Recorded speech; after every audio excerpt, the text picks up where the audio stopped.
We have 4 simple rules. Number 1, we don't discuss politics, ever. Number 2, this is not a religious channel, and while you might hear people say, God bless you, or I'm going to pray for you, or I wouldn't have gotten through this without my faith, that's fine. What's not fine is to say, my God is better than your God, or here's why you're not getting into heaven. It's not going to fly. Number 3, we believe wholeheartedly if you can't control your tongue, then you can't control your life. So while on board, there's not going to be any cursing in the live chat, period. And number 4, there is no room for mean people on the lifeboat. Because we discuss very sensitive things from people's past in our group setting, we got to protect those people. The only way they feel confident and comfortable discussing those things is in an environment that is free of trolls and mean people. So if you're a mean person or you're a troll, we're going to block you for life. And if your account happens to be less than 24 hours old, we're probably a little suspicious right from the word go. Why? Well, because there are people in this world who enjoy being cruel solely for the sake of being cruel. It's not going to fly here. But if you're here because you're trying to get sober and live your best life, then you might find that the lifeboat is just that, a lifeboat. I'm Captain Tommy Scoville, and we will see you on deck.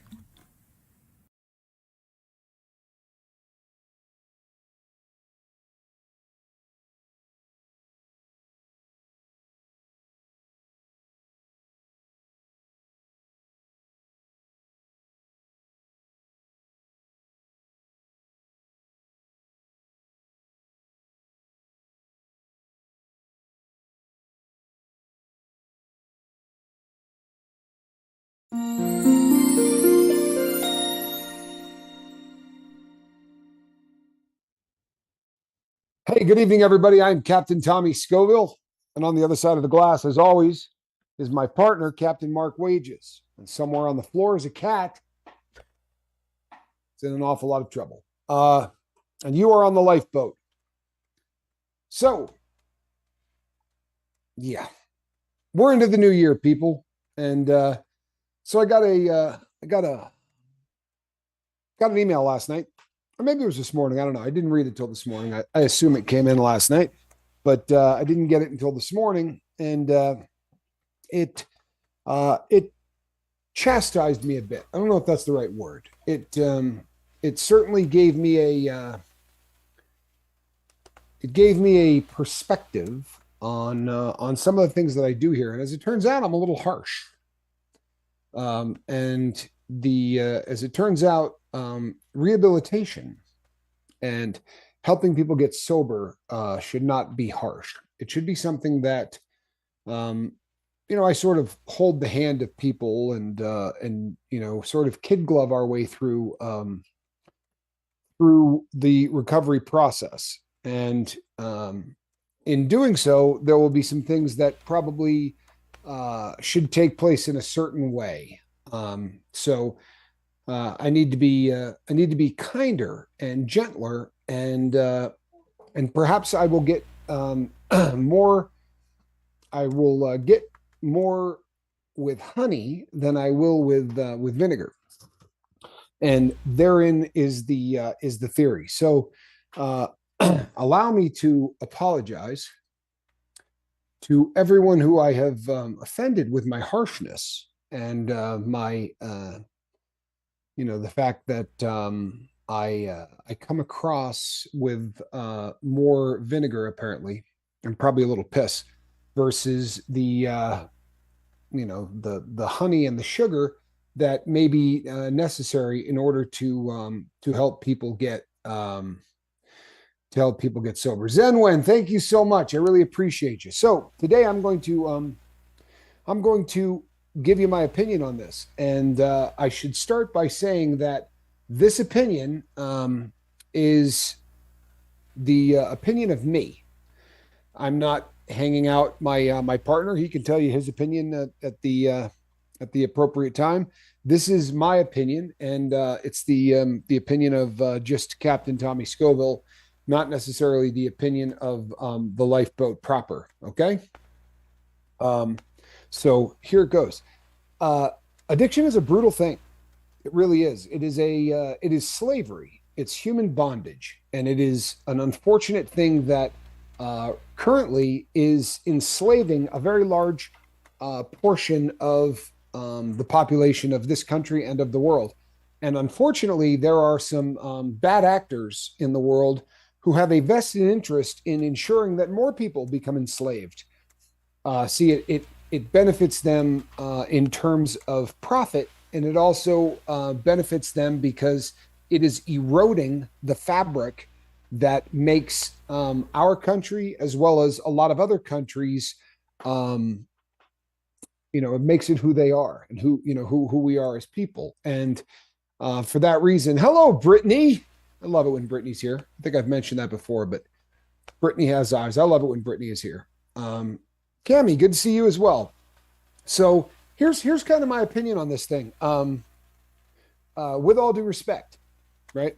And you know how I feel about the term "with all due respect," right? If I spit out "with all due respect," chances are there's not a lot of respect on the way, right? So, and no offense, you also know that chances are I'm going to offend some people, but that's just the way it is. I've been doing this now for a hot minute, and I've been doing it since before I got here. So when I started doing the rehabilitation thing, I started doing it in a place where there were a lot of people that there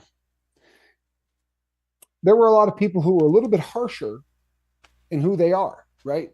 The people that I started working with were individuals who had not worked very well within the framework of society. In fact, they had failed within the framework of society in terms of being acceptable. And there are some things that have come up. So if we go back to the dawn of this whole process of trying to help people get sober, a funny thing happened. We got hijacked along the way.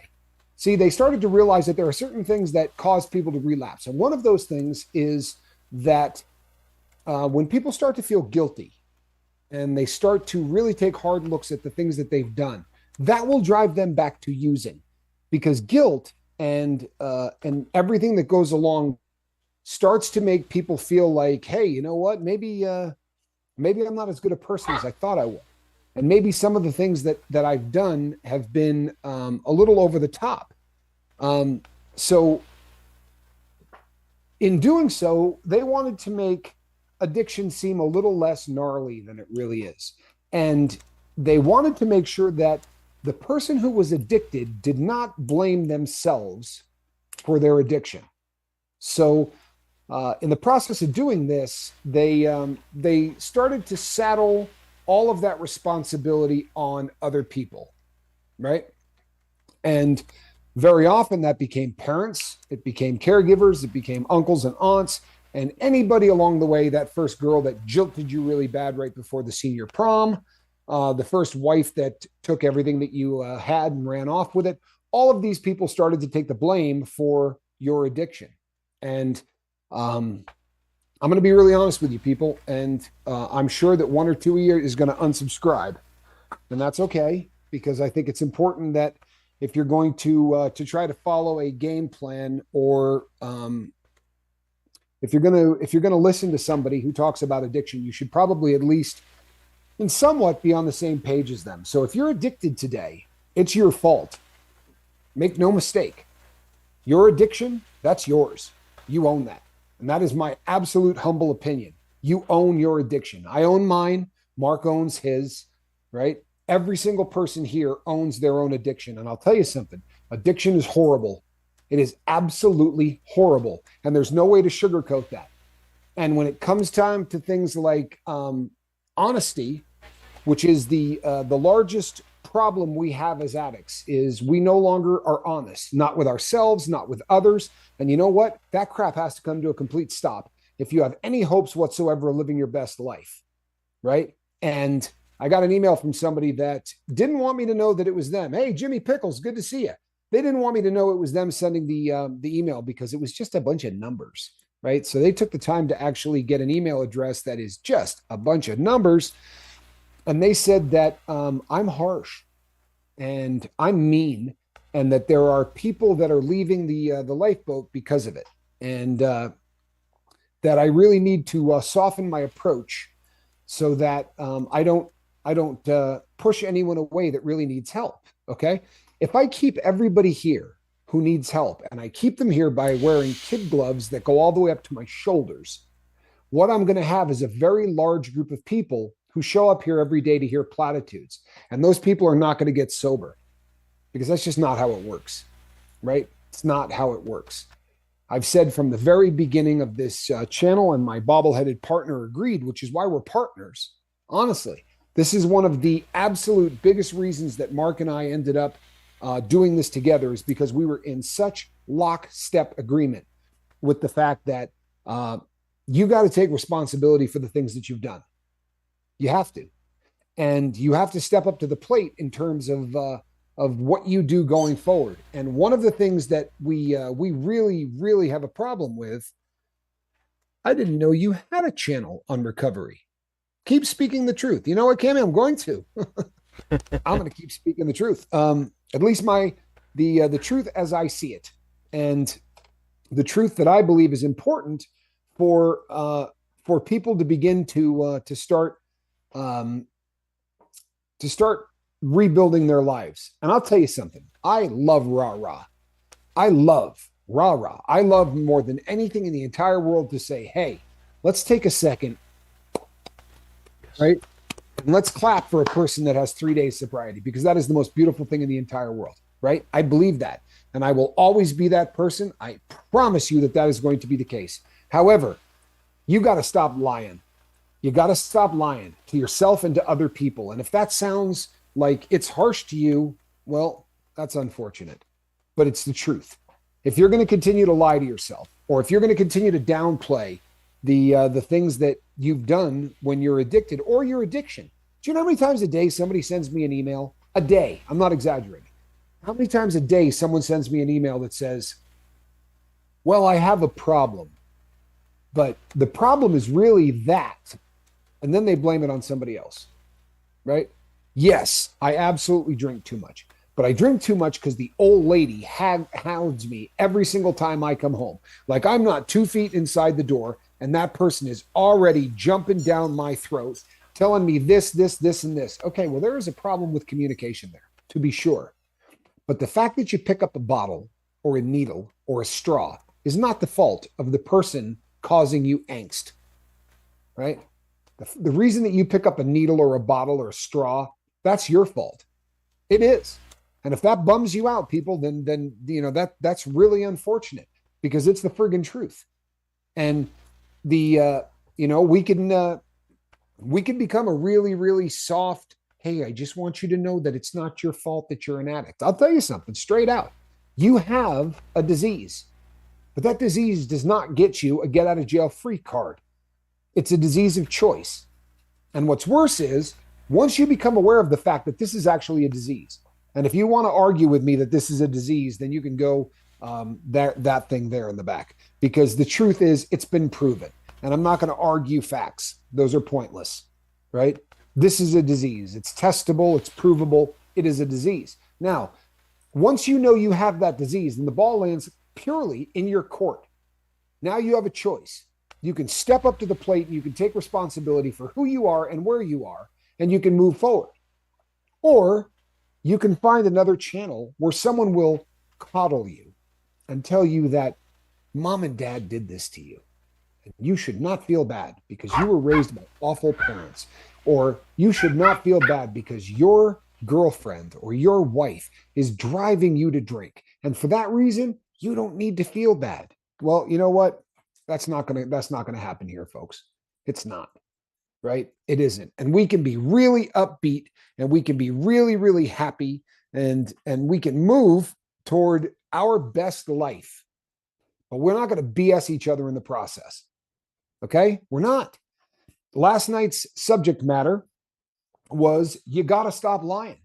You got to stop lying to yourself, and you got to stop lying to others. And one of the biggest diseases that goes along with addiction is that it is very easy to carry the lies from addiction into your new life, right? It's very easy to not be honest, because you know what? Honesty comes with responsibility, a crap load of it. So it's very easy to to just shave the edges off of the truth as often as possible, because it's going to make you feel a whole lot better about yourself, right? There's no reason to own all of your problems unless, of course, you want to get sober.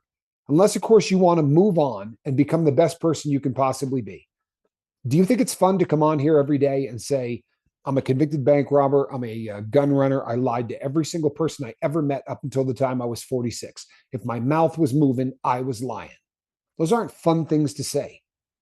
But you will get to a point where owning them becomes the actual breastplate that you walk through your life with, right? The fact that you are self-aware becomes your best shot at sobriety. The fact that you know where your shortcomings are. You don't think I say, get a pen and a piece of paper and start writing stuff down at the end of the day. Do you know what you're looking for?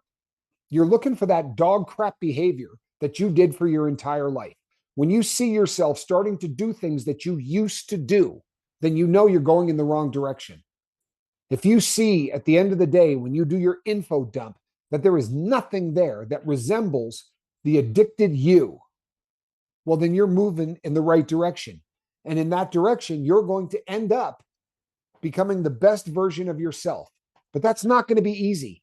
It isn't. And it's not going to be something that you can blame on other people. And it's going to require doing certain things like telling the friggin' truth. Stop lying. And if it seems like I'm picking that out of the thin air as something to be harsh about, then you just don't understand the emails that we get every day, right? On a good month, 1,000 or more of them are going to come in. And I would say that 50% of them are people that get it. 50% of them are people who have listened to other people in the group. They've listened to things that my bobbleheaded partner and I say, and they've started to work through their problems. The other 50% realize that they have a drug or alcohol problem, or a gambling problem, or a shopping problem, or whatever the addiction happens to be.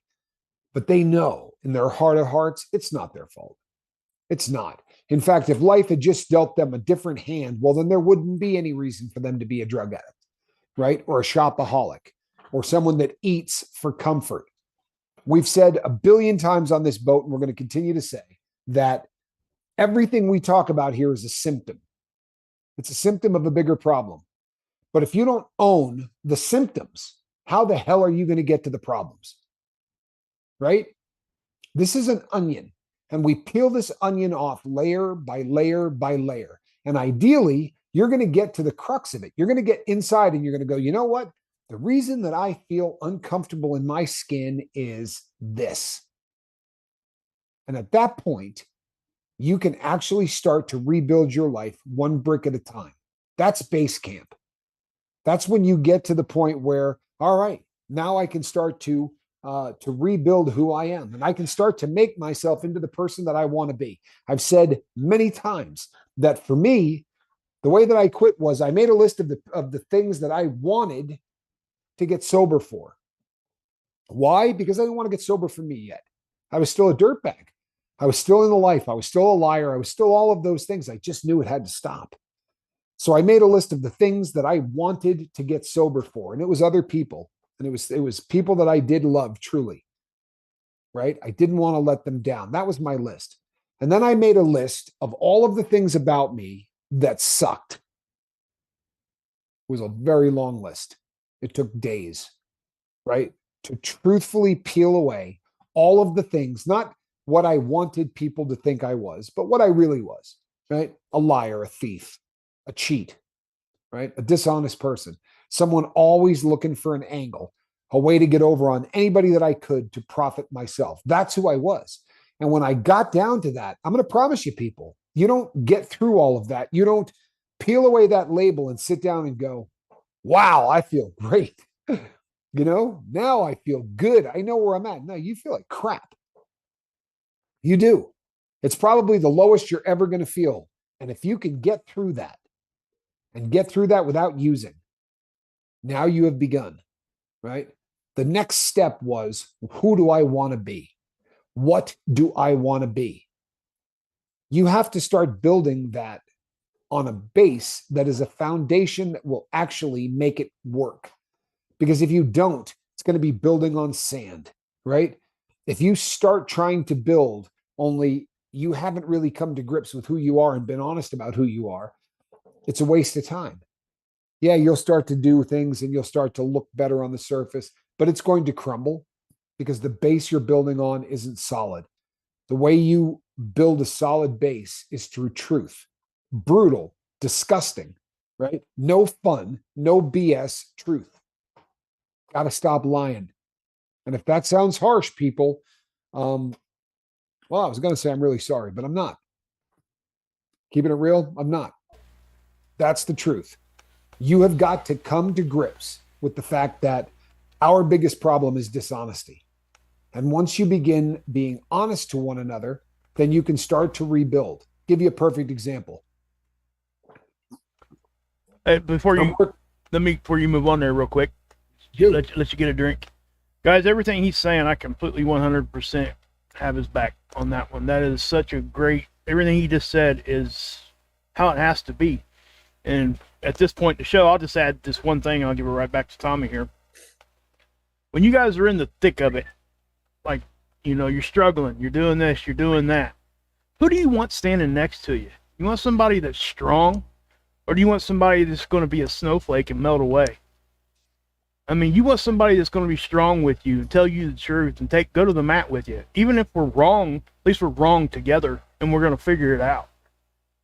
You know, don't worry about all that, you know, and I don't think either one of us are trying to say that we have to be rude or any of that stuff. We're not saying that at all. When it comes right down to it, we have to be who we are. And if we're not, then what the heck are we even here for? We have to be able to say, hey, this is wrong, this is right, when it is cut and dry, black and white like that. Just like you said, the disease thing. That is no longer even a discussion. You know, most people won't even discuss that anymore because it's a non-issue at this point.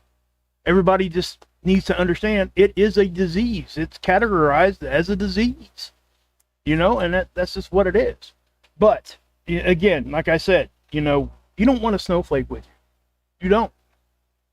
When the times are hard, that same person that's hard on you, especially on the beginning, they're not really being hard, they're just being honest.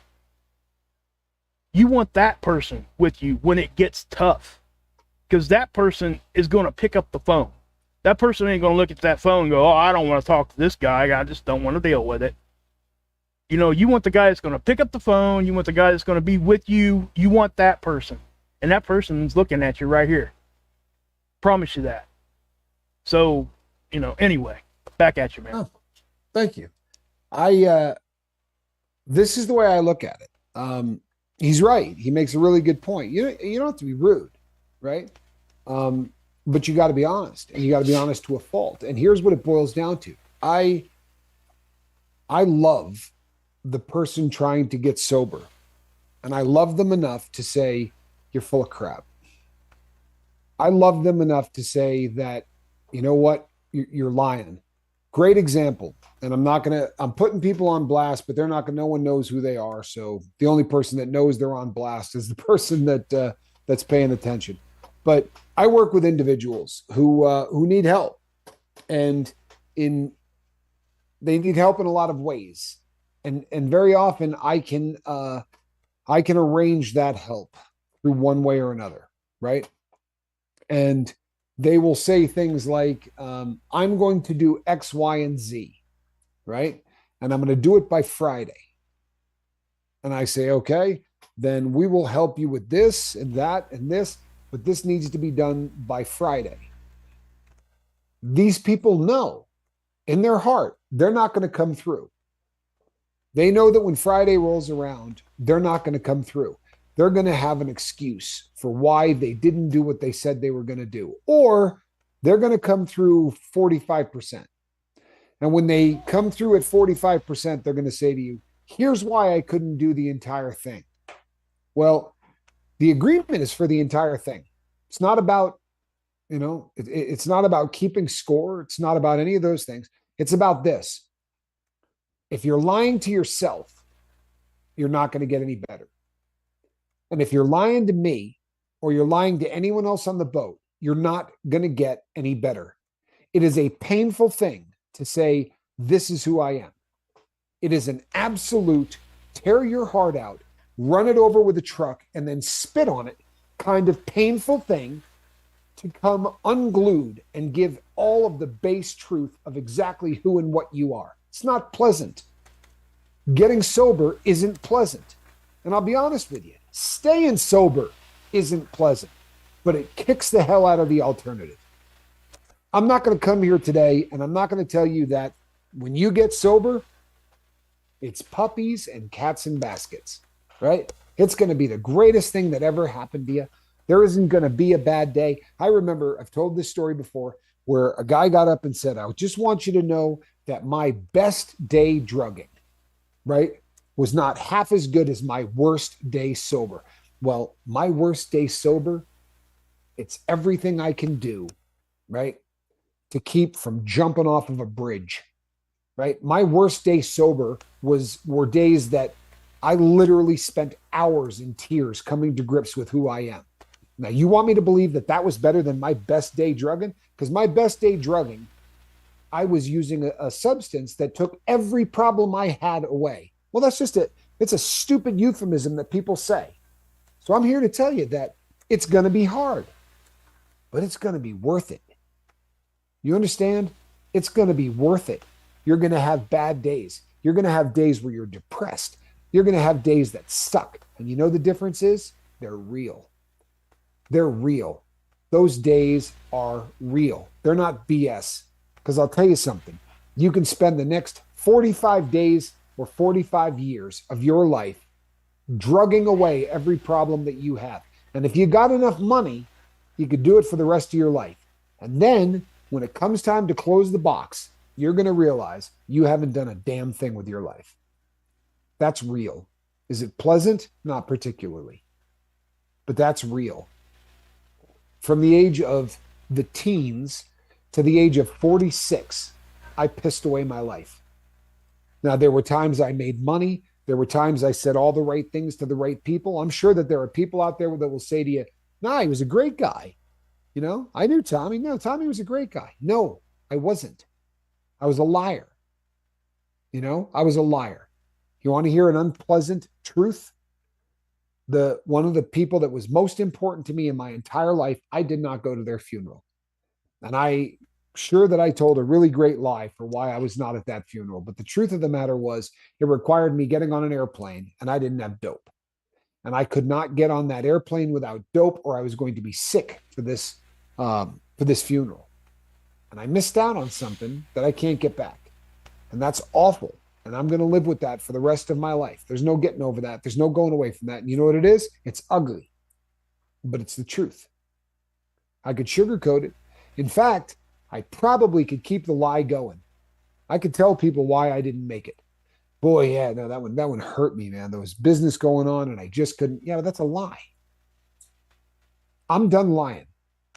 So if my truth bums you out, I'm really sorry about that. And I mean that. I'm not being, I really am sorry if we're a little too harsh here. I'm sorry. But you know what? Mark and I decided a long time ago that we had a goal. And our goal was to help people not become us. So if we're going to be a little harsh from time to time to ensure that that goal is a reality, get used to it. Sorry.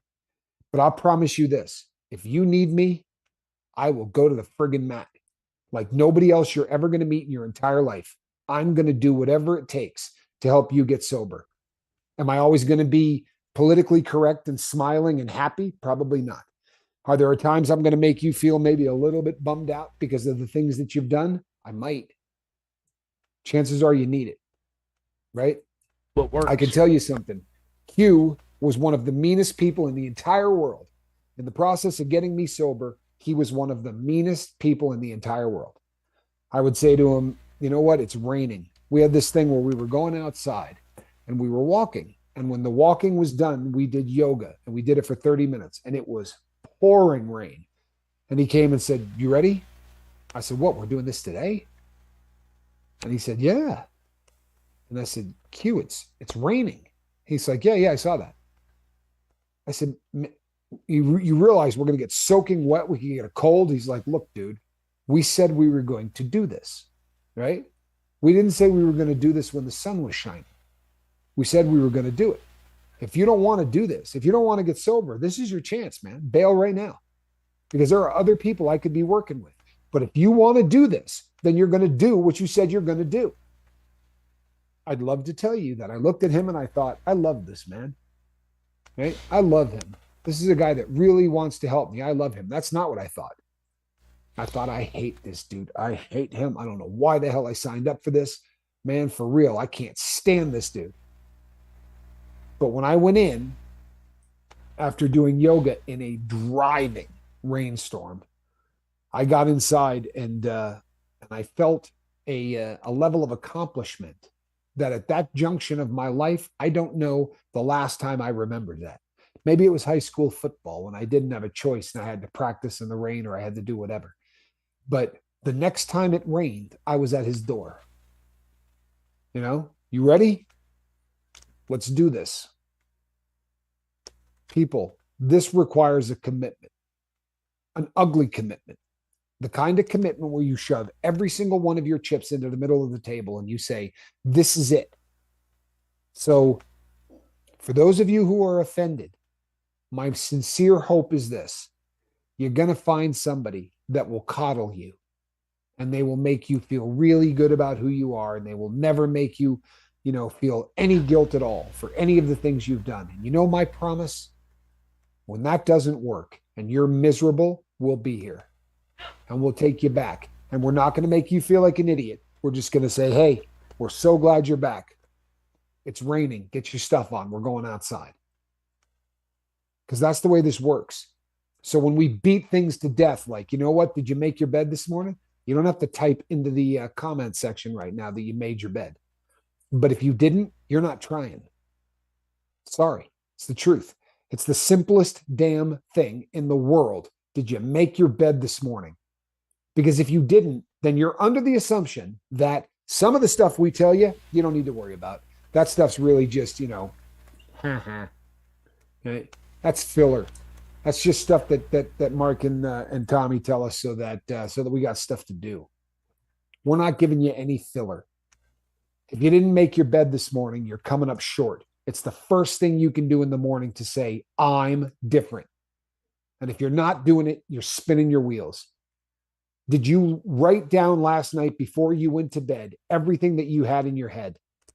No? Okay, well, then you're screwing up.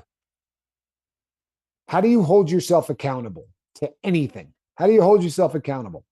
I was reading something today about people who fail to maintain their New Year's resolution. And do you know the number one reason that they say people fail? Because there's no accountability. None. You say, all right, I'm going to quit doing this. But then there's no accountability. If you don't do it, by day 3, you go, man, I'll get it next year. It's really not that big a deal. But if you write down what your goals are, now you're accountable. You actually wrote down what you wanted. You have started what it means to be accountable to yourself, right? Make your friggin' bed. Get up in the morning and make your bed. If your house is a mess, clean it. These sound like really simple things. They're not. If you live in a house that's a mess, you know what it is? It's a residual from the time that you didn't give a crap. So you think now you're going to start giving a crap, but you're going to live in the exact same pigsty that you lived in ahead of time. You think that's going to get you to the finish line? I got news for you. It's not. Sorry. Not sorry. So I'm not trying to be a jerk. I promise you I'm not. I'll promise you this too. There are people who were born into your family who don't care about you enough to say the things that we're going to say here. Sad, but true. There's a reason we say you build a family of people who are going to help you get sober. You know the beautiful thing about those people? They're not going to lie to you. They don't have the baggage of maybe dad loved him more, or maybe mom treated him better. So I'm just going to be a little bit nice. I don't have any of that garbage. My stuff is really cut and dry. You want to get sober? Here's the plan. Make your bed, right? Sorry, not sorry. make your bed. If tomorrow morning you get up and you just kick the sheets to the bottom of the bed and you crawl out and in the same clothes that you slept in or whatever, you're failing. Sorry, you're failing. These things have meaning. Everything we say that you need to do if you want to get to base camp, they have meaning. You know, I'm not feeling like $1 million right now, people. And it's been going on for about 2 or 3 weeks. Yep. So when I get up in the morning now, I don't want to make my bed. I really don't. But I'm going to do it because it's what my goals hinge upon every single thing being done right. Right? There's no way you can do half-ass anything and intend to get sober. It's not going to work. And it's so much more than sober, people. I hope you get that. Sober is just the start of this. This is living your best life. At this time next year, you could have a successful business. At this time next year, you could have a relationship that is going to be the best one that you ever had. At this time next year, you might be driving your dream car. You might be living in your dream house. But if you get up tomorrow morning and you kick the sheets to the bottom of the bed, right? And then you call me up and you say, you know what, I'm kind of struggling. And I say, yeah, did you make your bed this morning? And you think, he's going to crap on me if I say no. Yeah, I did. Yeah, I made my bed. If you can just keep lying, then you might be dry, but you're not sober. You know why? Because sober people don't lie. They don't. They realize that lying is what kept them drug addicts or gambling addicts or overeaters or whatever you're trying to fix. Lies make that happen. Let's say your substance of abuse is alcohol. How many places did you have a bottle stashed? Think about it. How many places did you have a bottle stashed? Did you have one hidden in the bathroom? Why? Why? Did you have one hidden in the garage? Why? I'll tell you why. Because you couldn't be honest and have a drink around the people that you cared about because they would have known you had a drinking problem. So you had to hide it. That's a lie. That's lying. It's lying to the people you care about. So if that's the road you're going to take, you're wasting your time. You really are. So go find someone that's not going to give you any crap about it. There won't be any venom, right? And there also won't be any healing. Make no mistake, people. If I sound harsh to you right now, do you know why I sound harsh to you? Because I love you. Whether you believe that or not, I love you. Every single one of you. And if you think that's one of those things that people say, then you really don't have a handle on any of this. And you say, man, you don't know me. How can you love me? I'll tell you how I can love you. I don't know you, but I know addicts. And I know that inside every one of them is the greatest version of themselves dying to get out. And I was blessed with a very, very mean black man who showed me a way that works because it worked for me and it worked for a crap load of other people. And it worked for people who, if I got really angry, might just stab me. For real, right? When I started this, people, I did it with 100 guys who were in prison, some of them for life. And I said things like, make your damn bed.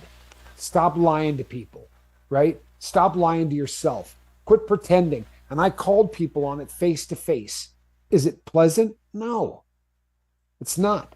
It would be a lot more fun to do rah-rah, isn't life good, but it's not going to get you anywhere. It's just not. And then while we're on the subject, Niall has done a beautiful job since he first showed up on the lifeboat of never letting anybody believe that this is going to be an easy process, right? Once you put down your substance of choice, it gets hard, right? Because your substance of choice took hard away. It flushed hard down the toilet, right? When you were feeling crappy, what'd you do? You got drunk. When you were feeling stressed out, what'd you do? You got high. When you felt like the world wasn't giving you a fair shake, what did you do? You drugged it away, or you shopped it away, or you ate it away, right? Gambled it away. Whatever you had to do to get a shot of dopamine into your body that was going to make you feel good. Well, you know what? It's not going to happen here. I'm not going to do it. Mark's not going to do it. And we're not going to say sorry for it. So I'm I will tell you this. I'm sorry if that sounds harsh, but I'm not sorry for being harsh. People, this is not a sobriety channel. This is not an anti-drug channel. This is a the best of you needs to get out channel.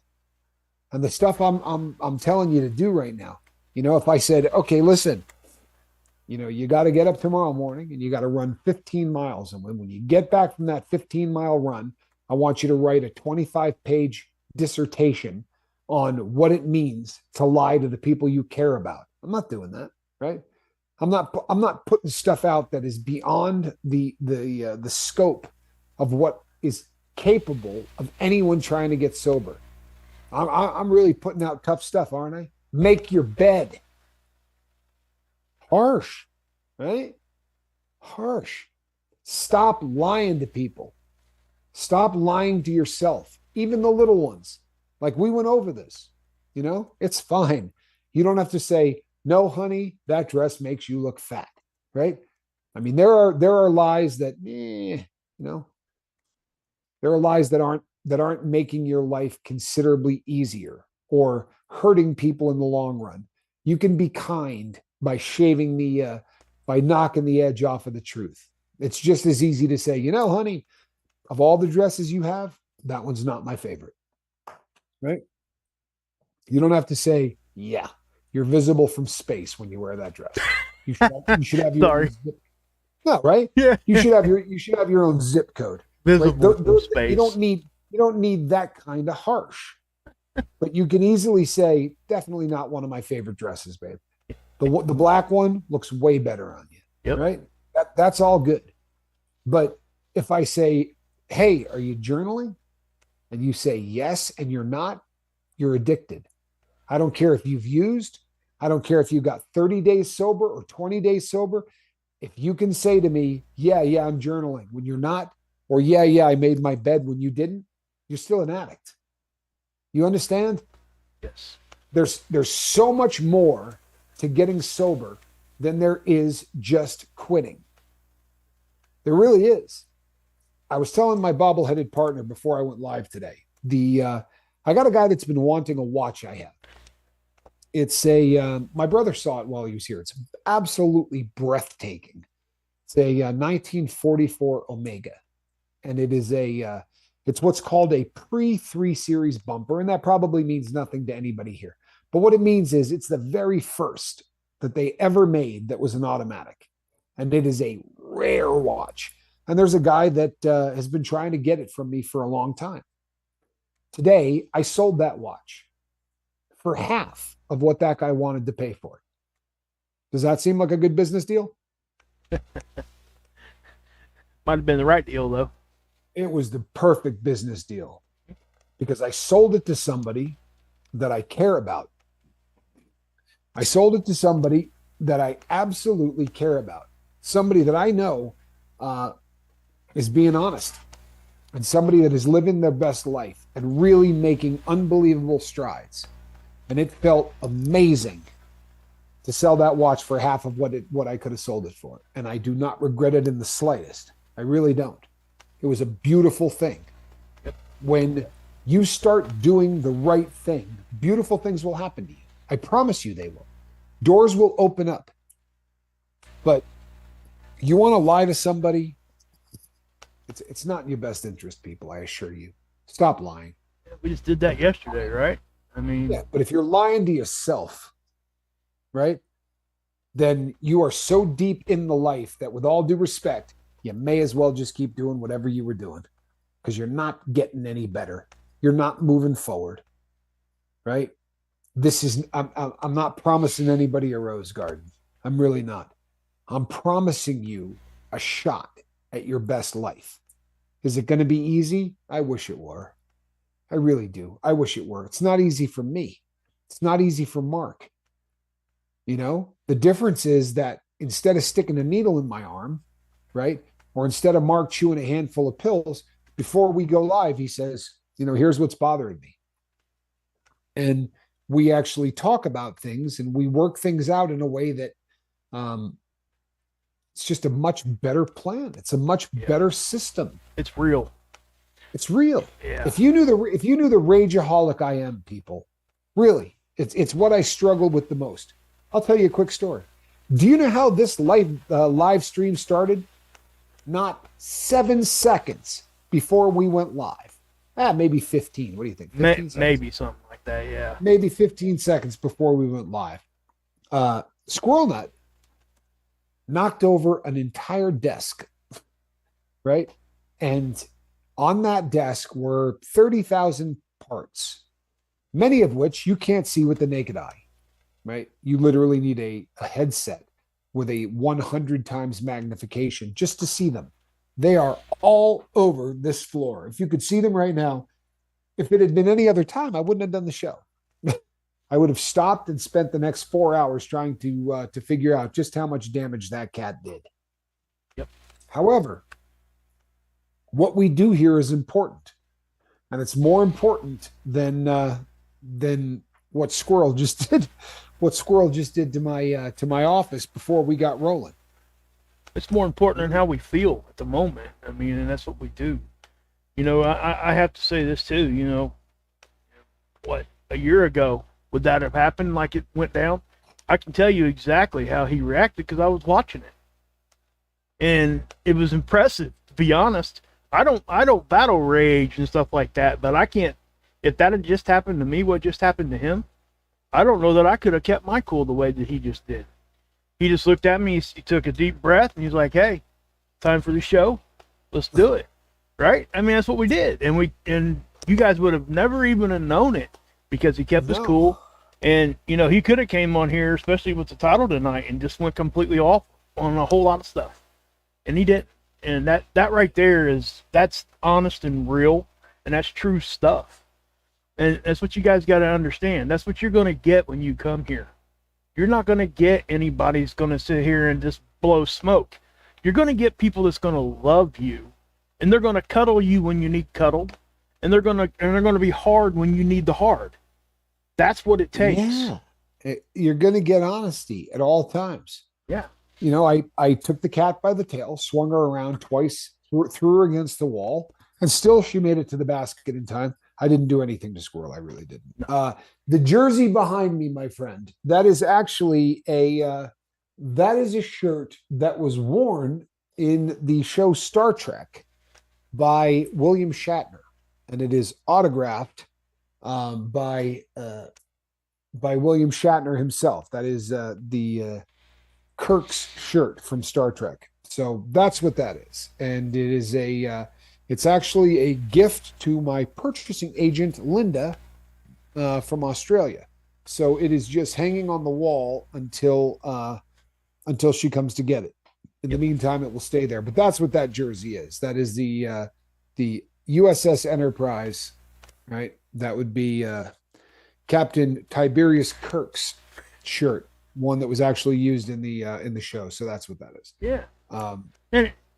And guys, you know, something else I do want to add is something I got really good at when I was younger, and I actually kind of lost it when I ended up, you know, in my addiction, was learning from other people's mistakes. And I think all the stuff that we do here, that's kind of what we're doing. We're transparent enough to let you guys see the mistakes and talk about our mistakes that we made, in the hopes that you can grab something there and relate it to what you're doing and make it apply so you don't have to go down that road.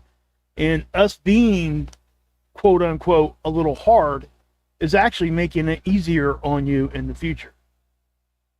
We're going to be honest with what we've done in our lives, and we hope that you can do the same when you're talking back to us. And if it does offend, I mean, I hate to say stuff like that, but it has to be this way. There's no other way that this can work. It just won't work any other way. It's not true recovery unless we're really just doing what we do. And everybody's recovery looks different, but there's one thing in common, and that is honesty. You have to have that honest part of your recovery. If you don't, it's a waste of time. It really truly is, because you're lying not only to everybody around you, but more importantly, you're lying to yourself. So how are you ever going to come to any kind of conclusion or real truth of who you are in your own mind unless you can be that. And it doesn't happen overnight, and we don't expect it to. But it shouldn't. Yeah. You'll get nothing out of it if it did. And we are not a religious program. I believe I say that at least once or twice a day. But there is a comment that said, I prayed to God every day for a long time, and he did not help when the time came. It's a funny thing with prayer. I talk to people all the time that say that, God doesn't answer prayer. He does. God does. He answers every prayer. Sometimes he says no, right? We ask him for things and he says, yeah, that's not going to happen. I'm not giving that to you. If he gives us what we pray for, then we're very happy with him. And if he does not give us what we pray for, then we tend not to be happy with him. The amazing thing is, and I've come to realize this, many a night in a prison cell, I think, helped this out, and a lot of time spent reading religious texts. But it has occurred to me that very rarely, as human beings, do we have any freaking clue at all what's good for us. Sad but true. We know what we want, but what we want and what is good for us is not always the same thing. And I know that can be a difficult thing, and it is not a religious show, so I don't want to get too deep into that rabbit hole. But he answered your prayer, brother. He just said no, and that does happen. It does happen often, and sometimes, in my opinion, it's because we're supposed to learn from things, and sometimes it's just because what we're praying for is not in the best interest of us. I feel like whether you want to call it God, whether you want to call it the universe, whatever you want to call it, it's playing one of those games of chess where it's like 30 boards, right? And the thing can go in all this 3D directions. chess. Yeah, 3D chess, right? 20 layers deep. And we're playing tic-tac-toe. And in some way, we're trying to understand all of these things that are going on in the universe. And they're beyond me. I'm not smart enough. So all I know is I have what I can control. I have a limited amount that I can control in my life. And sometimes those limited amounts seem so small and so insignificant that it almost seems funny. Well, sometimes, and I don't know that, go ahead. And I don't know that you're going to hell, brother. No. But, let's not Yeah. make those decisions just yet. Yeah. But very often the smallest of the things that we can control, we don't bother to anyway, right? Make your bed. Get up tomorrow morning and make your bed. Do it for a week and see what happens. See if it doesn't change your attitude, right? Yeah. Alan Ballantyne, work's killing me. So I started walking outside 30 minutes every day before I leave for work, and it changed my life, he said, right? These are things you can do, right? These are things you can do. You can stop telling falsehoods to anybody, people you care about, people that you just happen to encounter. You can tell the truth to everybody. It doesn't cost you anything. Stop lying, right? Stop lying. Stop scheming. I have people that I work with who I know for a fact I'm helping them and they're not being honest, right? The way that I'm helping them, they're not being honest with me. I'm going to keep helping. I'm going to keep helping in hopes that, you know what, maybe it'll occur to them that in spite of the fact that I promise you're not getting one over on me, I'm still helping. I want nothing in this world more than to help every person I can get sober. It's literally all I want. And if I seem harsh while I'm doing that, sorry, not sorry, but I'll be there for you, man. You may think, this guy's harsh or this guy's, whatever, but there's a lot of people out here who could testify to the fact that when you need me, I'm going to be there. We asked them not to mention it. And I know it drives a couple of you crazy, but trust me when I tell you that we are going to be there for you every step of the way. And I don't want anyone to come away from this thinking that I'm being a jerk. What I am is I'm being myself, and so is Mark. We're not gonna change who we are to make one or two people happy. We're going to do exactly what we believe is necessary to help people get sober. And there are going to be times that means that we make a video that's going to ruffle a feather or two. And there are going to be times that we make a video that doesn't ruffle enough feathers, and there are going to be people that think we're not harsh enough. Yeah. There's no way to win in this with what we do. There's not. We actually got accused of that, remember? We did. Yeah, absolutely. At the beginning of the channel, it was a conversation over quote unquote hard love.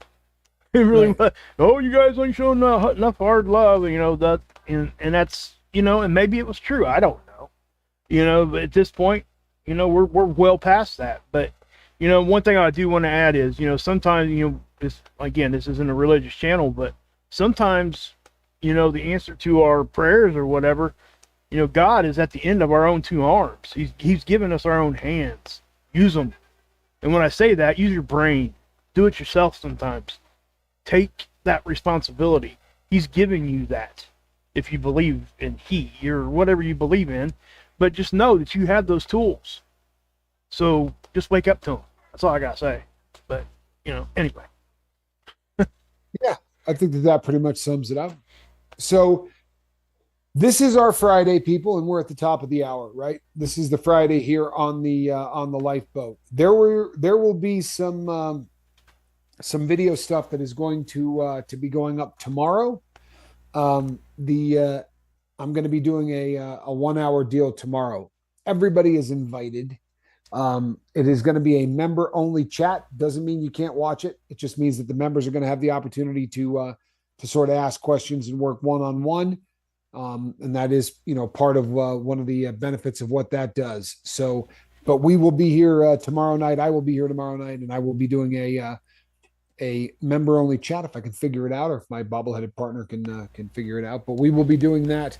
And make no mistake. Yeah, I'm not the average case of an addict, but I'll email Tommy again. Please do. I have yet to meet the average addict. What's that even mean? What I mean? Yeah, right. Yeah. Yeah, I haven't. I know I had a $700 a day habit, and then I robbed banks to pay for it. And then I became a gun runner to pay for it. And then I hurt people to pay for it. So I don't know if that makes me an average addict.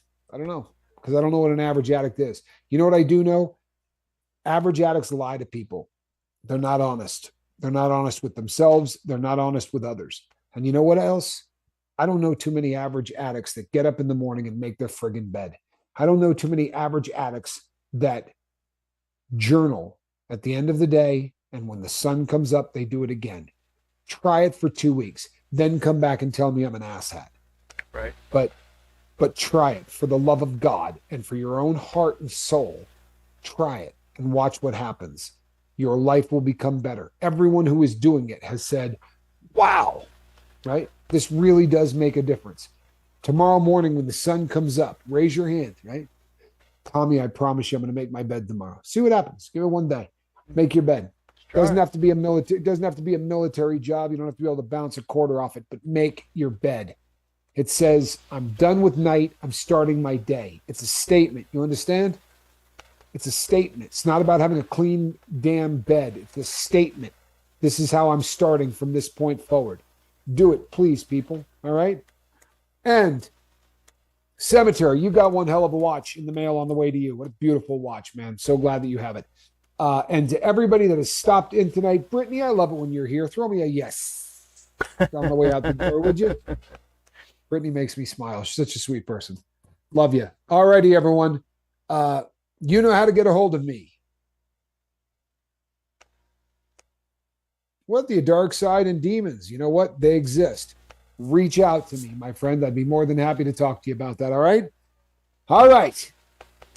Last I checked, I am Captain Tommy Scoville. And on the other side of the glass, Captain Mark Wages. That's a good yes, too. All right. We will be back Friday, and we will see some of you tomorrow night as well.